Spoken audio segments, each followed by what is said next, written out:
Bismillahirrahmanirrahim. Assalamualaikum warahmatullahi wabarakatuh. Perkenalkan, nama saya Winnie Dwi Puspita, NIM 19211111137 dari kelas HES 4D. Di sini saya akan sedikit menjelaskan mengenai hukum perikatan Islam di Indonesia. Jadi hukum perikatan Islam yaitu merupakan suatu hubungan hukum antara dua pihak atau lebih, di mana di dalamnya itu ada sebuah kewajiban ataupun hak dari hasil kesepakatan yang telah disepakati bersama tadi. Nah, tentunya di dalam hukum perikatan Islam itu semua aturan-aturan yang dibuat haruslah sesuai dengan prinsip-prinsip Islam atau sesuai dengan syariat Islam. Nah, kemudian hukum perikatan itu sendiri itu tidak hanya hukum perikatan Islam, tetapi ada juga hukum perikatan Barat dan ada hukum perikatan adat.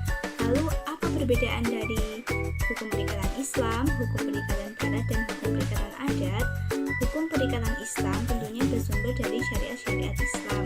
Kemudian ada juga bersumber dari ijma, dari Al-Quran, dari sunnah atau hadis.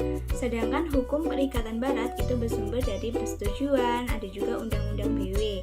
Dan juga untuk hukum perikatan adat itu bersumber dari aturan-aturan adat yang sudah dibuat oleh leluhur atau nenek moyang dari masing-masing daerah. Nah, kenapa perlu adanya hukum perikatan Islam? Itu karena manusia sebagai makhluk sosial itu tidak bisa terlepas dari bantuan orang lain. Tentunya sebagai makhluk sosial, manusia itu membutuhkan bantuan orang lain. Nah, dengan adanya kerjasama atau hubungan dengan pihak lain, itulah yang kemudian menimbulkan sebuah hubungan dan sebuah perikatan. Nah, untuk hukum perikatan Islam sendiri itu dasarnya ada akidah dan syariah. Kemudian karakteristik dari hukum perikatan Islam itu ada komprehensivitas dan juga realisme. Nah, tentu di dalam sebuah perikatan atau hukum perikatan Islam itu tadi ada beberapa akad. Nah, akad itu kesepakatan dalam suatu perjanjian antara dua pihak atau lebih untuk melakukan suatu perbuatan hukum tertentu.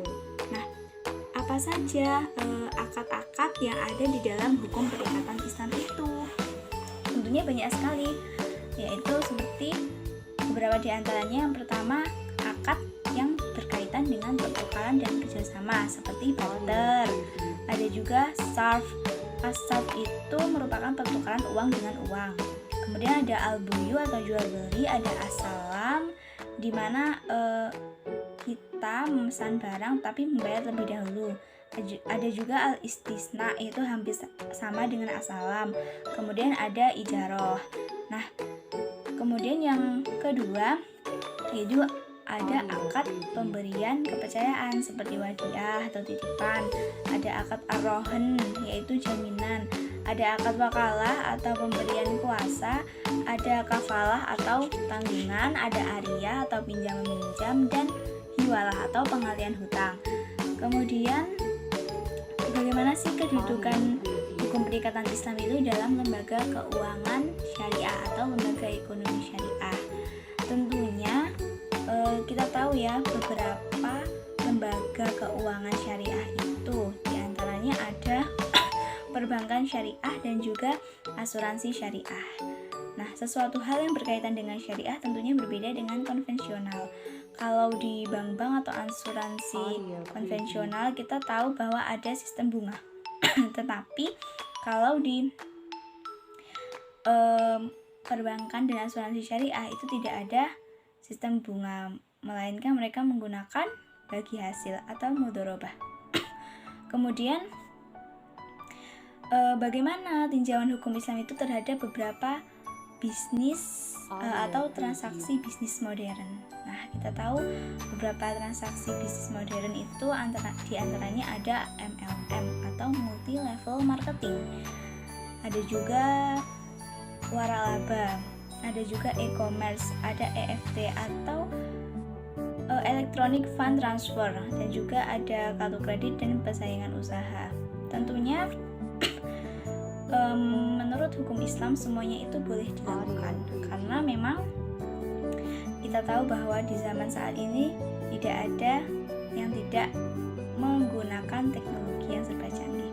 Tapi perlu diingat bahwasanya semua itu bisa dilakukan asalkan sesuai dengan syariah dan tidak mengandung hal-hal yang dilarang oleh syariah seperti mengandung riba, woror, maisir, doror, dan lain sebagainya.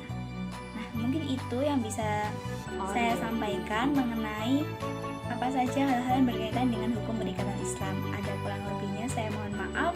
Semoga video kali ini bisa bermanfaat untuk teman-teman semuanya. Terima kasih. Wassalamualaikum warahmatullahi wabarakatuh.